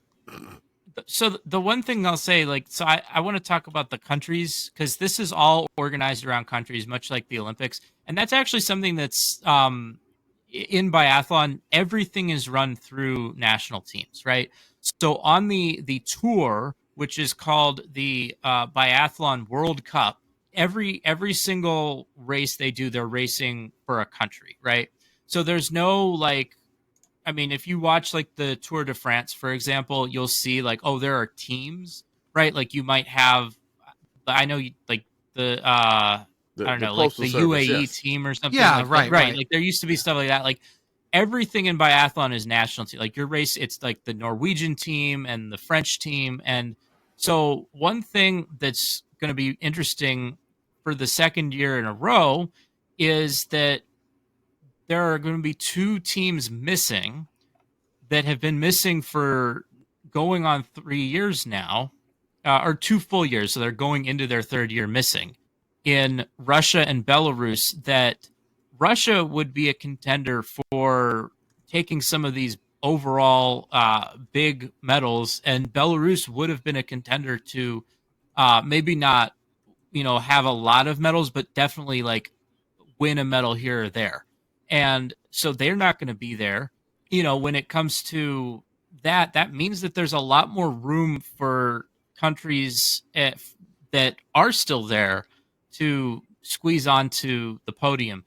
And there are some events that are kind of designed to help that, right? So in biathlon, it does not matter how deep your team is.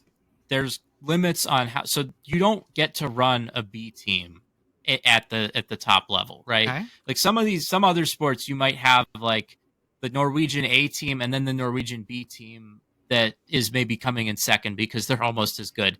In biathlon right now, the top 6 athletes on the men's side in the rankings are all Norwegian. That doesn't surprise me. Because this is a Scandinavian sport, right? Like it was created for like Norwegian military patrols or whatever. Yeah, so historically biathlon has been very big, kind of the base, like where it really was popular when it was first getting set up was Scandinavia and the Soviet Union. And since then, where you need to ski and shoot animals that are trying to kill you. It makes sense. Right. But since then, it's become really popular actually in France and Germany as well. Germany is going to have the biggest crowds here. I know it's in Czechia, but Germany is going to have the biggest crowds here. You will know if a German athlete is doing well, if a German athlete is in contention for a win, because you will hear it in the crowd. Y'all remember the last time there was a large German contingent in Czechia and how well that went? Well, it happens anytime biathlon is in Nove Mesto, I'll tell you that. All right. Oh, sure. I make a Sudetenland joke and no one fucking breaks. Thank you, people. But yeah, so like Norway is probably the favorites in a lot of categories. I think, especially on the men's side. On the women's side, the Norwegian team had a couple of their top athletes retire recently, and so I think France actually probably has the edge on the women's side, but it's close there. What is the age spread for these athletes? Like when do you age out? Well, so it all depends. A lot of times, because biathlon, if you were at the very top of biathlon, then you're probably making decent money, but it's not like throughout the sport everyone is making a whole lot of money. So like you'll have people that retire just to go have like a different career. It's not the kind of thing where everyone feels the drive to go until their body is the thing that's telling them to stop. Like you'll see people retire quite young for a variety of reasons. I would say so. Generally, it takes a little while to really get up and running. Even if you're like a prodigy coming up, it will take a while just getting your bearings, getting up to speed, figuring out the rhythm and like how to train for the schedule, because it is a very demanding schedule. And that's one thing too that makes things interesting is, like, we talk about people sitting out in the NBA. In biathlon, you're basically like, if you're competing at a top level, you're pushing your body to the limit. And so one thing that people will do in the biathlon. Well, so there can be. So basically, people want to be peaking at the right time. Like you really can't be peaking the entire biathlon season. No. So you'll have people like be in good form, then you'll have their form fall off. A lot of people will be targeting their form, training in a manner to try to be at their peak now. So you could have some surprise results just based on some people who, their training wasn't as high as it would be to be competitive earlier in the season. And now they're peaking, and they might come out of nowhere because you weren't expecting them. You said, oh, like so-and-so is having a poor, like I know on the men's side, Quinton Fillon-Maillet of France is having a pretty poor season by his standards. But coming into the World Championships, like he could just be training in a way that, this is his focus. And that'll happen to a lot of athletes, especially if they don't have a good start to the season. They'll kind of shift their focus. They'll say, I'm just going to try to win medals, and that's going to be my focus. And then you'll see them, they probably won't look good leading up to the events, and then they get to the events and they're able to perform. I mean, I'm personally rooting for the Chileans. They represent those Andes mountains. They haven't won anything ever, but let's go Chile. Let's do it. Well, There will be no Chileans at Oh, the damn it! Biathlon For World God's Championships. sakes. I can say Any so South the big- Americans? Let's go South America. No, I don't think there will be any South Americans. They're in the Union. There are. They're in the but, IBU, not the thing you get in IPAs. Yeah, so there's a lot of it. Like, it's expensive to send athletes places, especially if this event is in Europe and you're not in Europe. So a lot of countries that are like, they don't have the budget, or they might have like one or two athletes that kind of self-fund themselves. But the big countries to watch in terms of like who's going to win medals, right? So you've got like Norway, France, Germany has come on strong. Germany has like a huge fan base, and their actual biathlon program has kind of fallen on some hard times recently. Like sort of like I don't know, like when Texas wasn't good for a while, where it's like, oh, like there's a lot of people really invested in this, but like they just don't have the juice right now. It's weird to say, "Oh, the Germans back." So, I'm just gonna say that the Germans are back, and they're in Czechia. The Germans are back. Oh no! Oh no! Sweden is always going to be a contender. They don't necessarily have a super deep Italy team, but they have a couple at the top. Yep, Italy will be there. Okay. Italy is interesting because their team, they're working towards 2026 when they're hosting the Winter Olympics. Do they hold their guns like this? No, I don't think so. But yeah, the Italian team is really, really interesting because they have a mix of like some real good young talent that's kind of on their way up and might be, ready to perform in 2026. And then they have some older athletes who maybe would have retired by now if it weren't for the Olympics being in Italy. And I think there are a number of people on the Italian team that kind of want that to be how they go out. So I'm gonna root for Italy. And then Italy's a good choice. I'm going to root for Austria also because I did a project on the country of Austria in 4th grade, and shout out to Austria. Do you think? Yeah, no, Austria and Italy We're are not talking two about the countries Germans being back either. There, they probably won't win like the top country there, but they absolutely could win a gold medal somewhere. They could sneak one. Just give me a medal. It would not shock me to see either of those countries on the podium. I mean, Italy especially, they have some real good, Tommaso Giacomel on the men's side, Lisa Vitozzi on the women's side. We got names here. Holy crap. They're, they perform at a really high level. And Italy is actually, on the women's side, they won the relay, in the women's relay, which is a big accomplishment. The Italian women are, you don't mess with them. Yeah. I've gotten a spoon from my grandma. I have in the chat. They're a team to watch. I have dropped in the chat, y'all, the two mascots. I don't speak Czech, but those two mascots are great. One of them. What the hell? I don't know, man. And also, they're selling Nerf sets so you could practice your shooting. Yes, no. So one thing I love about watching biathlon is like every biathlon venue in Europe will like have their own mascots. And they'll have like plush versions of the mascots. A lot of times, I can't say for sure that they're going to be doing it this year, but a lot of times, like when they give the athletes like their medals, the athlete will get like a medal and like the bouquet with like the flowers. But a lot of times too, like they've also handed them like plushies of the mascots for the biathlon venue that they're having the event at. Yeah, I'll check picture I just dropped. It's amazing. Yeah, it's the mascots in 2026 in the Olympics. When the Olympics are in Antholz has some very cute bears that are their mascots. I'm a big fan of those. And it's funny too because the mascots will get very excited, especially if an athlete from the home country is doing well, is winning something. And the Czech team, they have some good talent there. Again, probably not challenging for maybe like the top step on the podium, but they could be sneaky good. Get a couple medals. We're cool. Yeah. The U.S. unfortunately probably won't have a medal to speak of. I think the top American on either the men's or women's standings is like 37th on the circuit right now.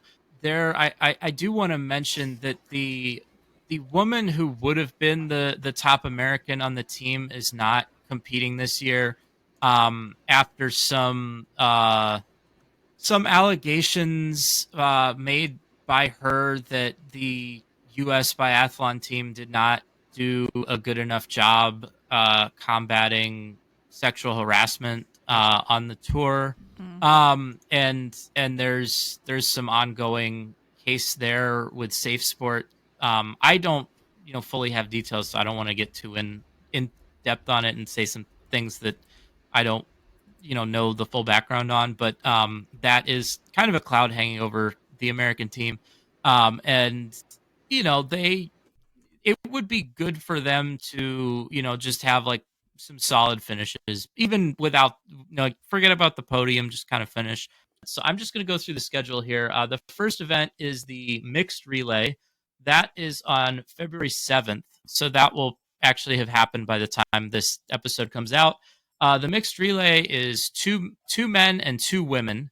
So it was designed as a way to have an event that made it a little bit easier for smaller countries to compete, because it's one thing, right, to just like, let's say like a lot of countries can have like 1 or 2 really good athletes.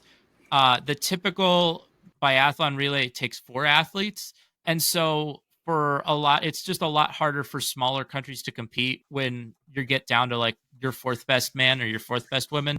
So in this case, for the mixed relay, you only have to go 2 deep. So that's the 7th. That is at 10:20 Central Time. All of these are AM, but all of these are at like a decent time to watch if you are, maybe you have a second screen while you're doing work or something like that. Then February 9th, you have the women's sprint at 10:20 Central. The men's sprint is the next day at 10:05 Central. So the sprint, that's a timed event. So there will be a lot of people on the start list, and every 30 seconds, someone else goes out on the track. Every shot you miss in the sprint, you do a 150-meter penalty loop. Okay, so and then it's just all done on time, right? So like whoever goes out first, you'll come back in, and then you'll probably wait for over an hour to find out like how you did, because like everyone else has to go through. Typically the contenders go towards the front because the snow can get slower as more people ski on it. So typically you'll see like once you get like through the first like 40 athletes or so, you'll know who's going to win, but then you still have to kind of wait around for everyone to finish. So on the 11th at 7:30 Central is the women's pursuit, and that's followed the same day at 10:05 Central by the men's pursuit. So the pursuit, you're racing to the finish line. So it's not a timed event, but you start based on where you finished in the sprint. So whoever won the sprint starts, and then like let's say the next person finished 15 seconds back, they will wait 15 seconds before they go out on the track. And only the top 60 start the pursuit. So you got to finish in the top 60 in the sprint to get into the pursuit. So it's like qualifying for NASCAR kind of. Yeah, except if you actually kept the time, and the times can get pretty big. I mean, you'll have like minutes, like a couple minutes back from when the first person starts to when the last person starts. The reason they do that is the shooting ranges only have 30 lanes. So you can't have the whole field going at the same time, so you need a way to kind of space them up. So I would recommend, like, if you're only going to watch certain events, the pursuit is a better one to watch. Generally, the ones where they race to a finish are more exciting, easier to watch than the ones where it's timed. Then at the 13th at 10:10 a.m. Central, the women's individual, and then on the 14th at 10:20, the men's individual. So this is like the sprint, but it's longer. And instead of penalty loops, every time you miss, they just add a minute to your time.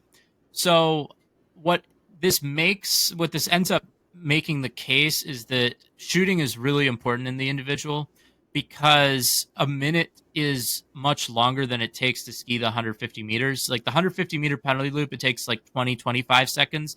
So the penalty for missing in the individual is like more than double what it is in a lot of the other races.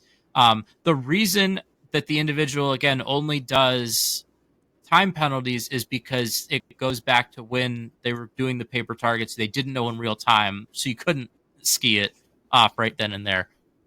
Then on the 15th, you have the single mixed relay. That's like the mixed relay, but there are only 2 people. There's 1 man and 1 woman. So it's even easier for the smaller countries. You only have to have 1 good athlete per gender.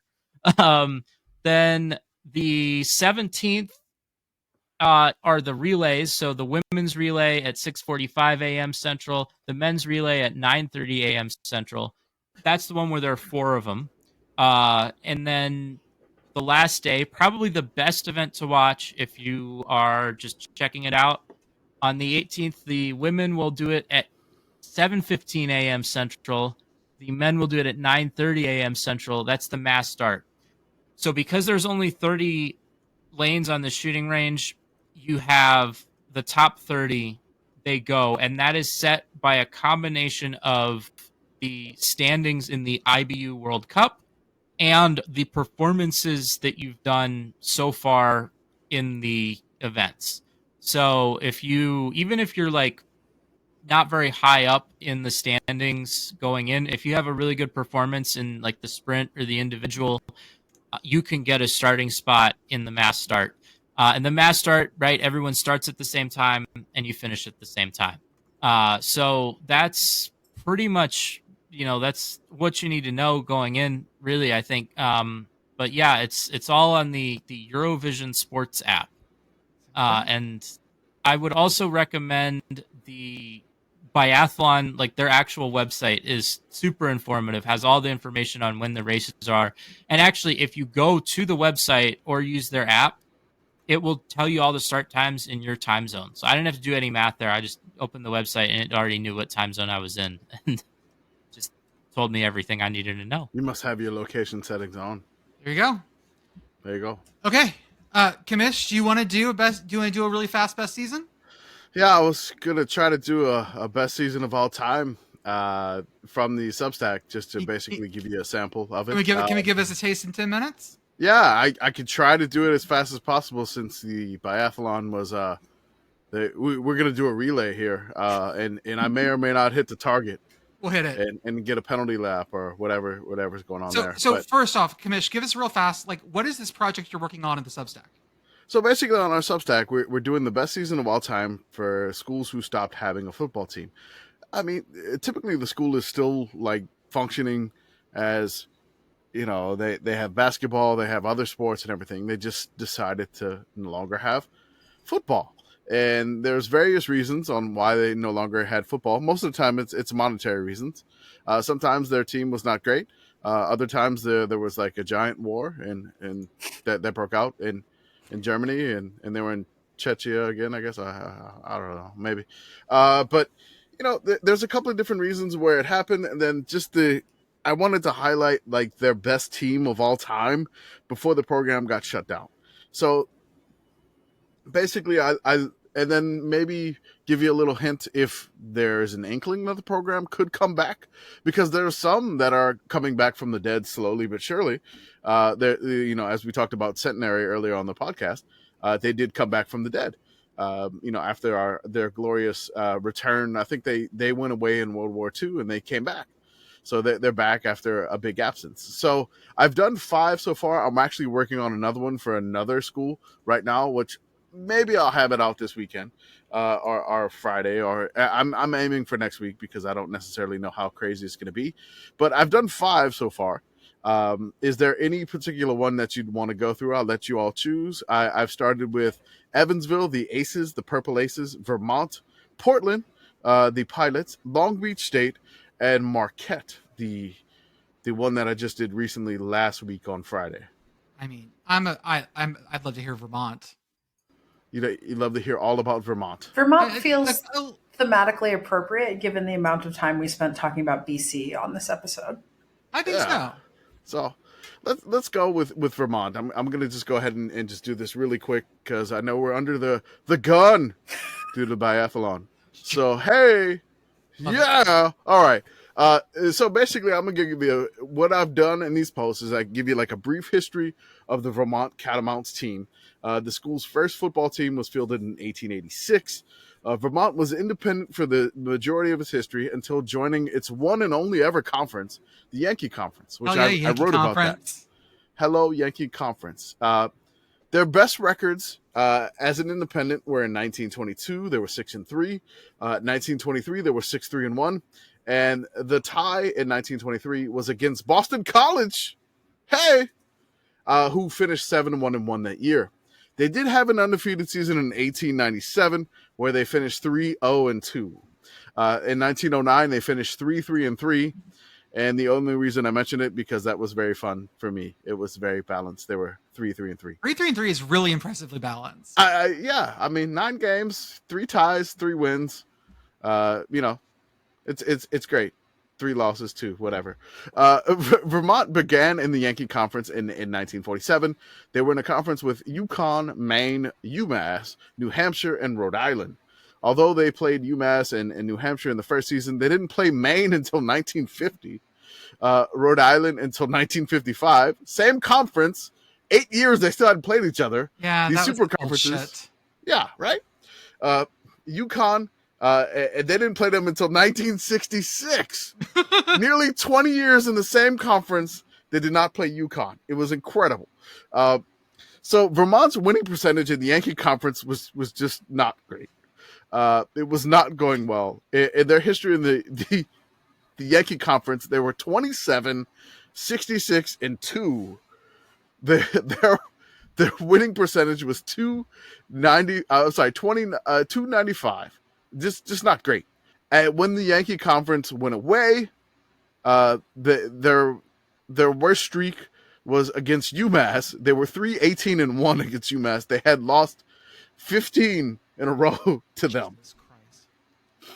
Also, in its entire 27-year history in the Yankee Conference, from 1947 to 1974, Vermont never won a conference championship. Never won a conference title. So it's just ridiculous that they never won the title. In 1949, Vermont was 2-0 in conference, 6-2 overall. However, the league title was awarded to both Connecticut and Maine, who finished with league records 2-0-1 with their tie coming against each other. So Vermont, I know you don't have a football program. Claim the 1949 Yankee Conference title, Vermont. Do it. Do it. Please. In 1966, they finished second in the Yankee Conference again with a 3-2 conference record, 6-2 overall. So this one, Vermont was kind of funny how they got shut down. So in the 1970s, there was a change in how the NCAA classified football programs.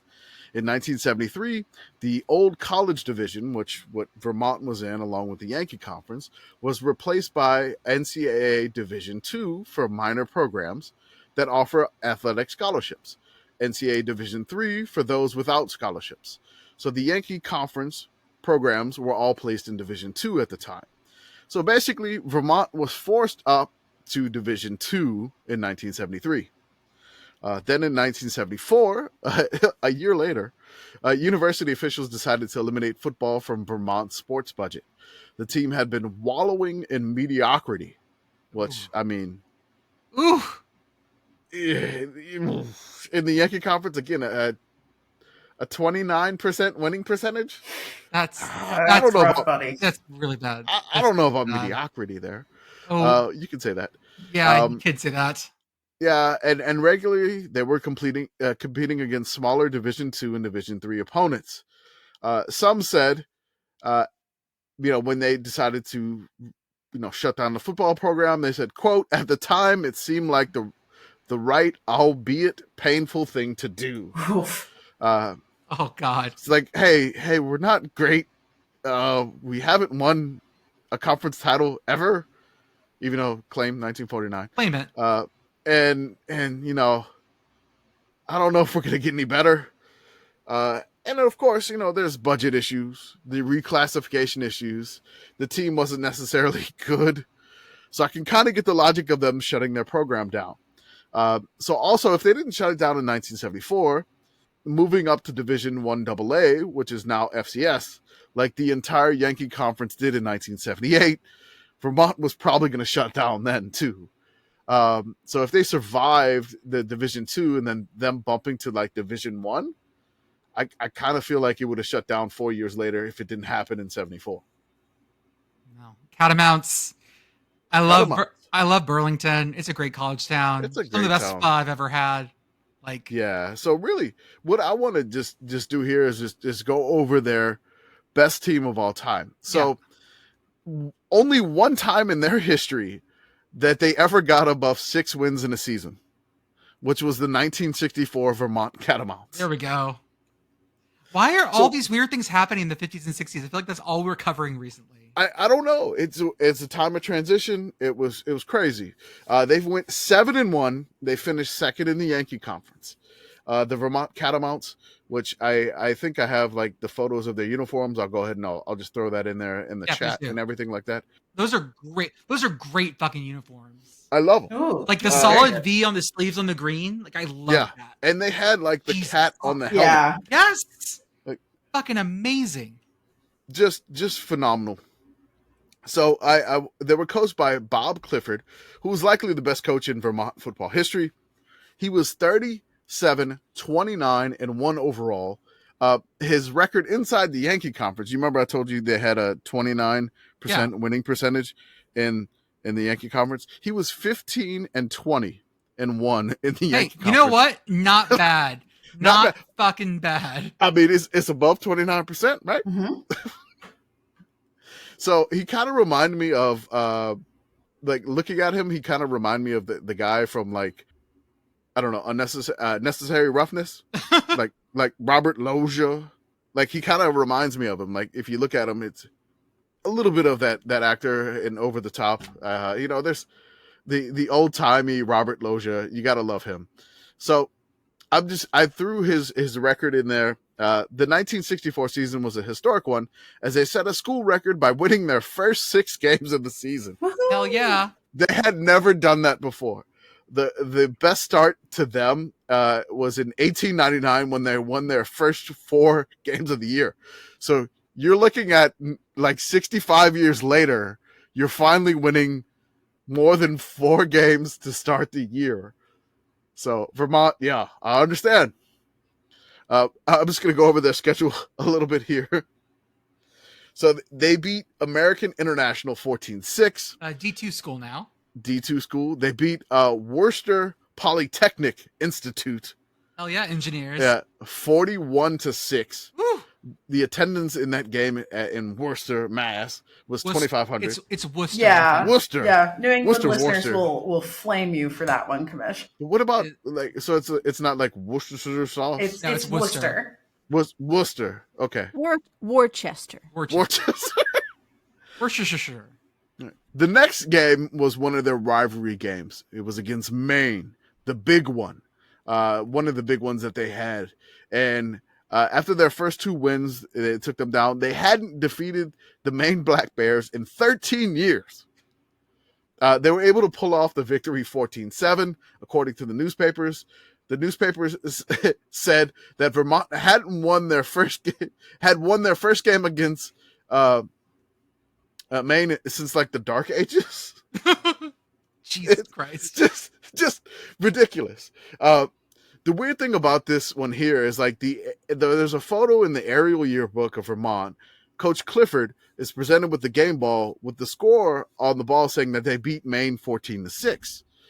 I looked up every single newspaper I could find, and the final score was 14-7. So I don't necessarily know where they got this 14-6. I don't know. Like he's handing them the ball, and like the coach is like, "That's the wrong score." Love it. Yeah, we won 14-7. It happens all the time. Like all the time. Like fucking ancient football, the score is just like it's all made up. So from the New York Times, they said Vermont thrilled a homecoming crowd with a 72-yard scoring pass on the second play of the game and went on to upset Maine 14-7. Vermont had to hold off a last-ditch Maine rally that fell 5 yards short of a touchdown as the gun sounded, like the biathlon.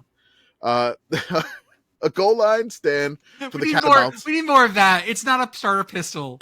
It's someone with a rifle on their shoulder lying prone, taking a shot. Right. I mean, they could be skiing out there in Vermont. There's Green Mountains out there, right? Yeah, the literal Green Mountains, yes. The Green Mountains. They pulled out a narrow victory the next week against Rhode Island 16-8. Then they went on to beat another rival in New Hampshire 40-0. Fuck yeah. Beat up their biggest win of the year. Their only loss of the year was to 10th ranked in the small AP colleges poll. UMass, of course, denied them their bid for their conference title. Damn it, UMass. Damn it, UMass. The writer that wrote this one that said like UMass just couldn't hang on. His name was Bishop. I love it. Bishop. Just ridiculous. It's incredible. As you can see by the stats, the Catamounts were basically outmatched by UMass. They did finish up the season with a nice win over Middlebury, 12-0, to end the season on a high note. So, I mean, the best season of all time for Vermont. 7-1, only lost to like a ranked opponent, essentially, and finishing second in the conference like they did 3 times in their history. Won the Vermont State Championship. They beat Norwich and they beat Middlebury. There you go. That's right. They won the Vermont Championship. And didn't play Colby because fuck Colby. So good to go. That's right.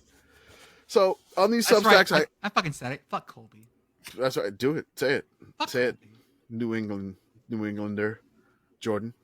So at the end of these, I typically do like a little section that says any chance at football returning.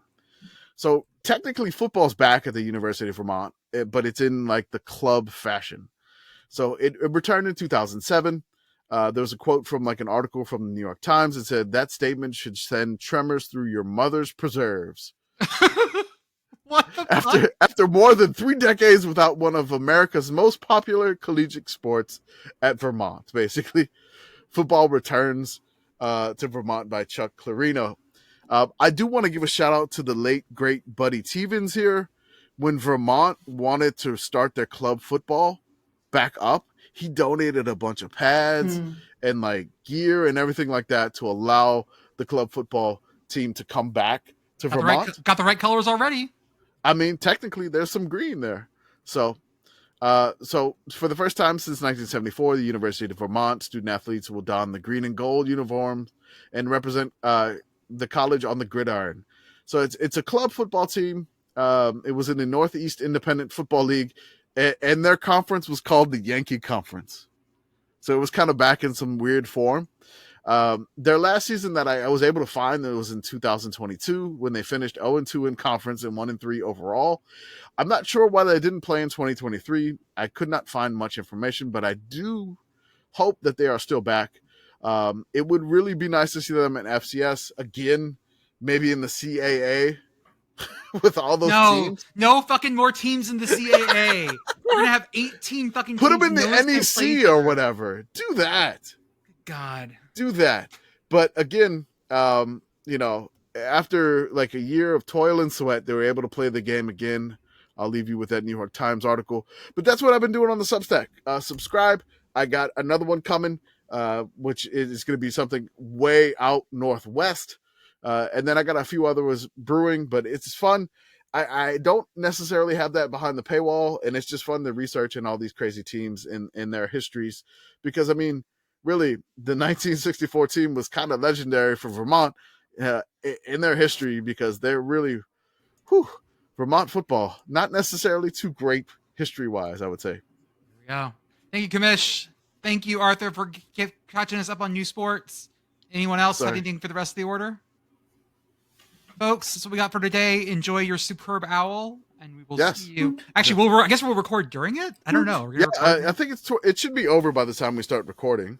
I think, depending on how many commercials or if it goes to overtime. But I do want to say something for Warren G. as we end the podcast here. It was a clear dark night. It was a clear white moon. Warren G. Regulators, mount up.